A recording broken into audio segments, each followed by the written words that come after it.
Hi, um, this is Miguel, and I just wanted to make this video about the homosexuality issue, right? Which I promised I would do in a previous video when I was doing the disassociation from Jehovah's Witnesses video series, right? So this is a follow-up to that, is specifically designed to answer the question of my position as it regards, you know, LGBT issues and homosexuality and whatever. Okay. So first of all, I want to talk about my history a little bit, and that is that between April 2014 and May of 2017, I was involved in the ex-gay ministry, and my reference point for involvement in the ex-gay ministry at that time period was a website called Exodus Global Alliance, right? So that was my reference point. It was that website. But I'm not a member of that organization because that organization exists in Britain, not here. So while I was involved in by what I mean by being involved in the ex-gay ministry is that I was in touch with a pastor here in Karlstad who was part of who is a pastor in a sort of fundamentalist evangelical congregation, right? And he enlisted me in this sort of a sort of sub-regional ex-gay ministry operation or whatever, and here in the province of Värmland in Sweden, right? And in the city of Karlstad. So what happens is occasionally I went with him to different churches, congregations around the province of Värmland here, and we gave panel talks about the ex-gay ministry, talking about the theology of the ex-gay, the theology that grounds the ex-gay ministry or whatever, the movement, right? And our reference point always was the global, the Exodus Global Alliance website. Anyhow, in August of 2017, I want to say, once we participated in a panel discussion in Örebro involving a Sunni Muslim and an Orthodox Jew, I think he was, and then us, we were like the Christians, and we had like a panel discussion about ex-gay issues from like the Muslim, Jewish, and Christian perspective. That was like in the summer of 2016, a long time ago. Anyways, in August of 2017, I became ex-gay, but oriented towards the Jehovah Witness alternative to conversion therapy. And I will talk a little bit. I will talk more about what Jehovah's Witnesses' approach to homosexuality, what they call homosexuality and conversion therapy is. Anyhow, today, my reference point is the Beyond Ex-Gay blog website, and it is Beyond Ex-Gay is an online community and resource for those of us who have survived ex-gay experiences, right? And I want to state for the record that I believe that ex-gay conversion therapy premised upon turning gay men into heterosexual men does not work, right? I tried twice and failed. I tried hypnotism and it failed. I tried to force heterosexual fantasies by controlled viewing of heterosexual pornography, but I ended up focusing on the man and ignored the woman, So the experiment did not work, and that was a bizarre thing I did, yeah, but whatever. I was trying to see if I force myself to get aroused by looking at at heterosexual intercourse with a woman, but it didn't work.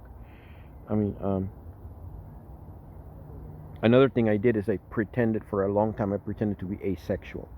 That's another thing. I told myself I'm gonna be asexual. I'm gonna be asexual because in a certain congregation context, I was told that I had two choices if I wanted to be right with Jesus. That either I marry a woman or I abstain from all sex, right? And I said I rather abstain from all sex because I rather marry. I'm marrying a woman. It's not gonna work for me, that's not something that would work for me. So I said I rather be asexual, and that I used to tell myself that I was asexual, but it's not true. I was always gay. Um, you cannot lie to yourself about your natural fantasies. Your natural fantasies define your real sexual orientation or preferences, and yeah, that is the conclusion that I've reached after trying several times, with ex-gay conversion therapy or whatever. Okay, now to Jehovah's Witnesses. Jehovah's Witnesses say that all that is required of lesbian and gay converts is abstinence from homosexual activity and relationships in context of living as a Christian. And living as a Christian, of course, means living according to Bible principles as they define them. It is not required that a person become transformed into an active heterosexual. Okay, and they point out that Paul wrote that a Christian can choose to remain single. So, I mean, a person who is gay or lesbian who converts to Jehovah's Witnesses can remain single. They don't have to marry or do anything, and I mean, they don't really have to do anything else other than just abstain from homosexual activity and relationships. That's all. Jehovah's Witnesses do not require conversion, and that is why in 2017, one of the reasons I became interested in Jehovah's Witnesses is because they were, they were an alternative to the ex-gay ministry, evangelical ex-gay ministry.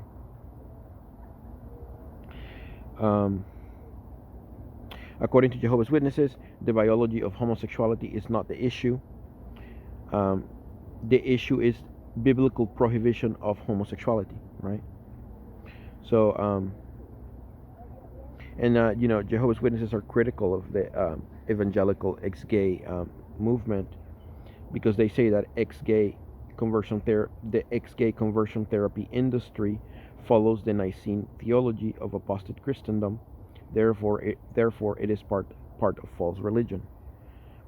It is a therapy cult based on false religion. That's what they see. That's how they see the ex-gay ministry and conversion therapy, the evangelical ex-gay ministry. And I agree with the Jehovah's Witnesses that it is an industry.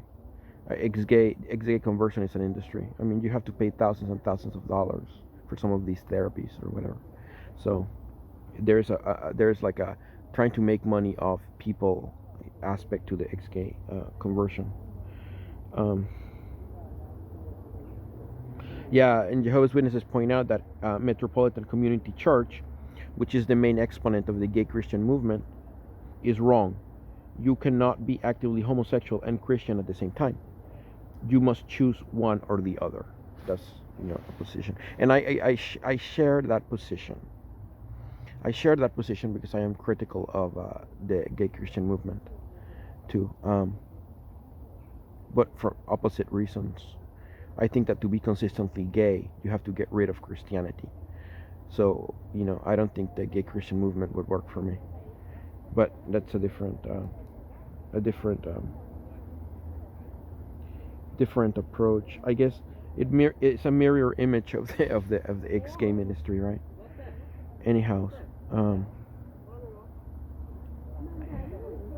my critique of the sui generis Jehovah Witness version of the biblical case against homosexuality is based on challenging the assumption that the main issue is, quote, biblical prohibition of homosexuality, end quote, right? So, I want to know, Jehovah's Witnesses don't really explain very well what they mean specifically by, quote, biblical prohibition of homosexuality, end quote. I mean, that is text, right? That is text. And, my premise in looking at text, any text, is that for a text cannot have a meaning in and of itself. It has no meaning unless someone interprets it, right? And Jehovah's Witnesses, they believe that a text has intrinsic meaning, right? In and of itself, right? They think text has intrinsic meaning, and that is not really the case. I mean, the consensus among contemporary literary theorists is that text does not have intrinsic meaning by itself. So, So, anyhow, I am going to look at the uh, um, biblical case against homosexuality from the perspective of the ex-gay ministry in a minute.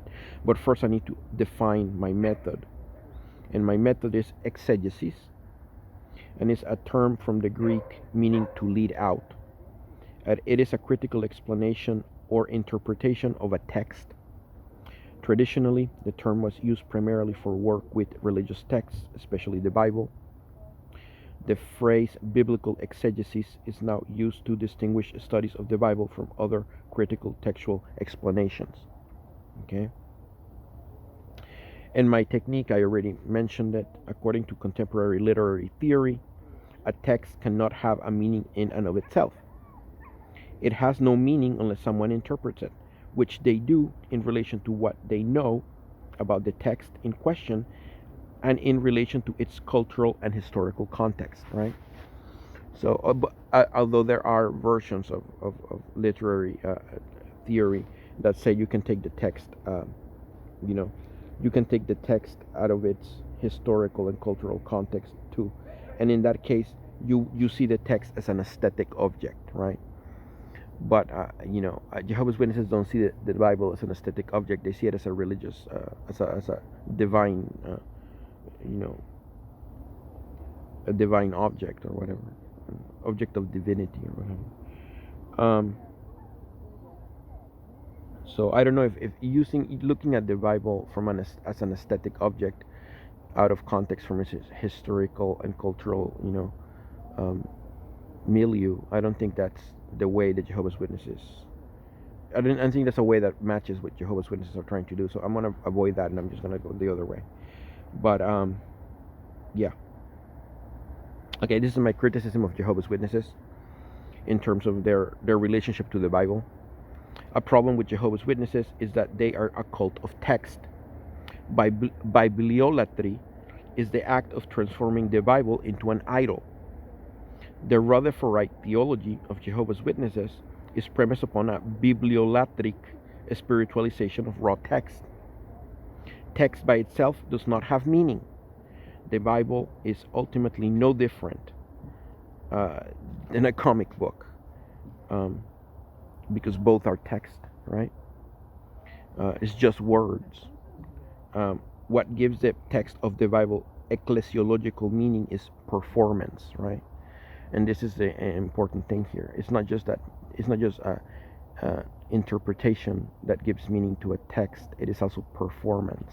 In the case of a holy book like the Bible, who has like principles that you're supposed to live by, right? So the performance is, so Jehovah's Witnesses engage in a performance of the Bible principles, and that gives those principles, the text that backs up those principles, meaning, not the other way around, which is what Jehovah's Witnesses believe, because, yeah.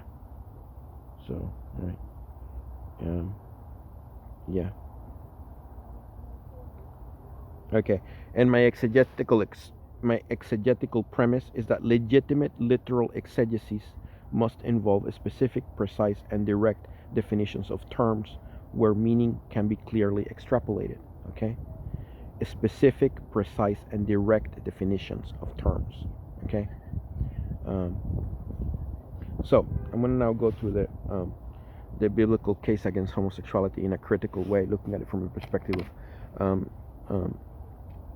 literary criticism. Genesis 19, destruction of Sodom. It prohibits sodomy, but not fellatio. Okay, and obviously from Genesis 19, we can discern that yes, God dislikes sodomy because He destroyed Sodom for a reason, right? He destroyed Sodom because yeah. But again, God destroyed Sodom because of sodomy, not fellatio. Okay, keep that in mind. Leviticus 18:22. You shall not lie with a male as with a woman, it is an abomination. Okay, specifically, this text only prohibits men from laying in a bed with another man as with a woman. Okay, the passage is silent on actual intercourse.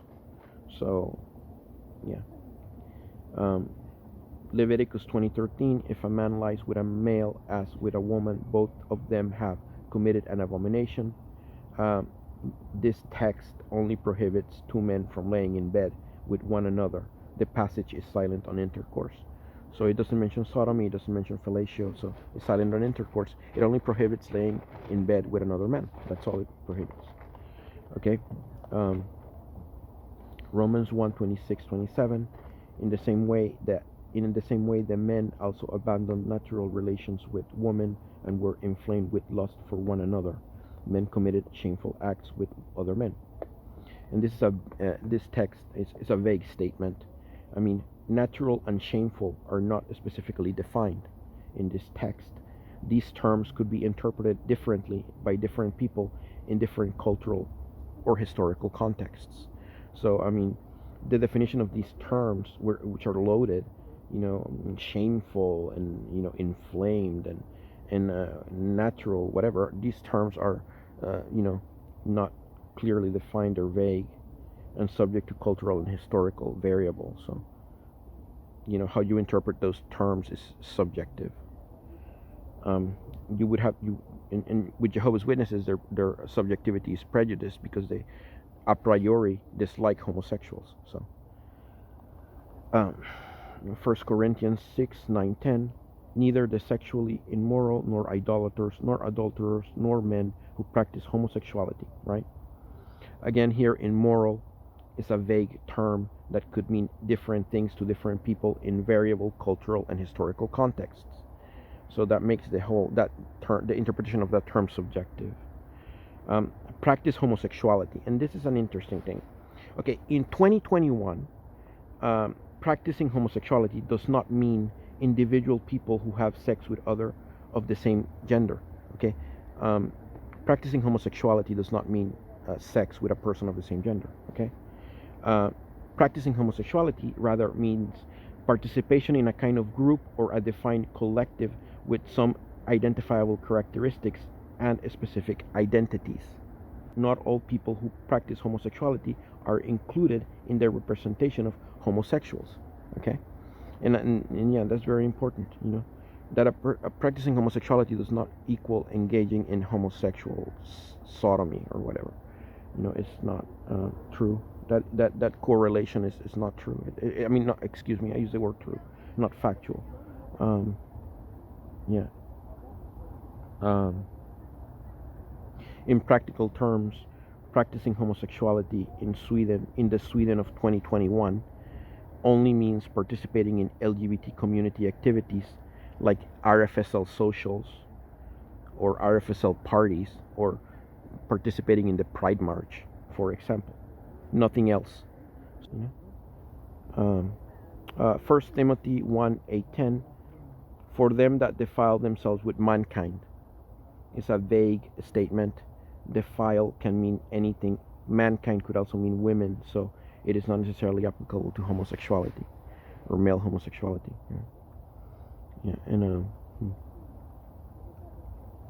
yeah, and the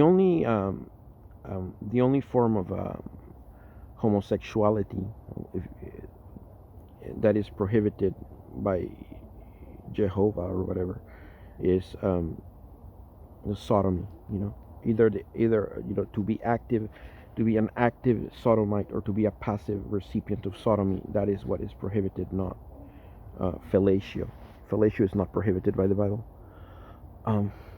Yeah, I want to add this very quickly. The Westboro Baptist Church is incorrect to say that God hates homosexuals.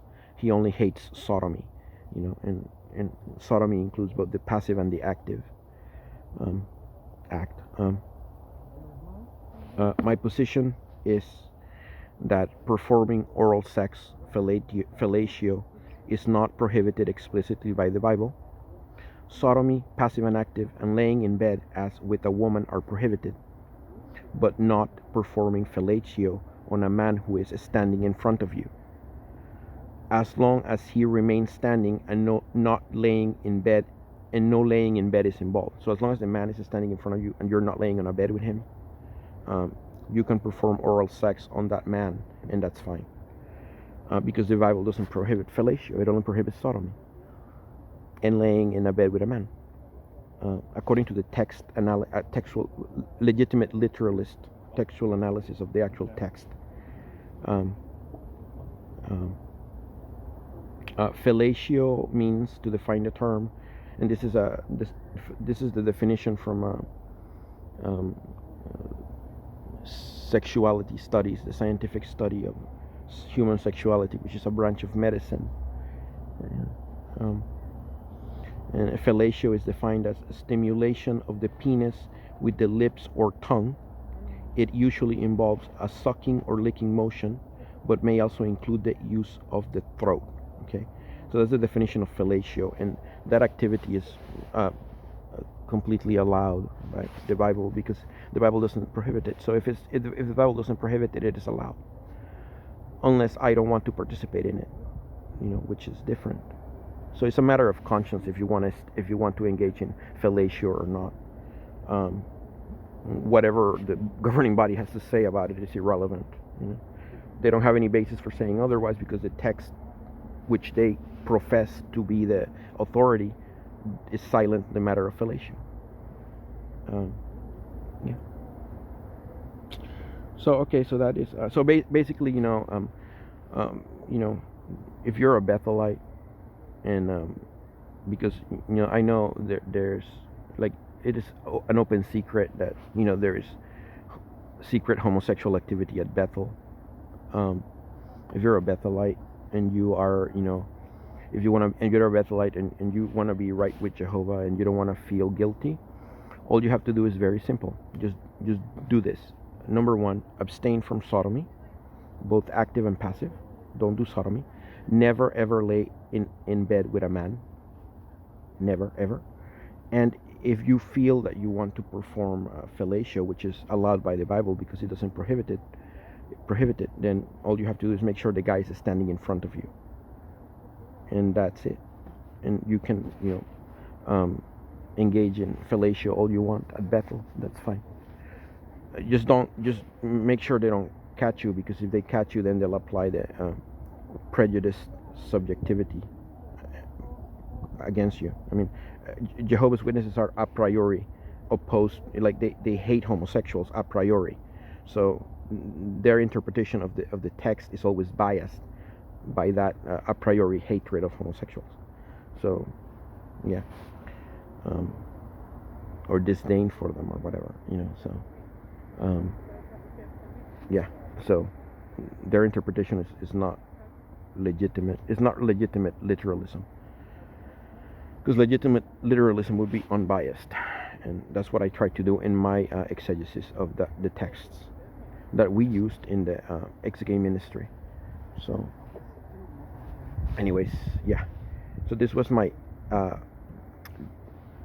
Jehovah Witness P.I.M.O underground Ex-gay statement, and I think that soon I'll be joining the ranks of the disfellowshipped, but that hasn't happened yet. But the writing is on the wall, because thought crime is the crime that contains all others in itself, and I've committed thought crime. So but yeah, that's it.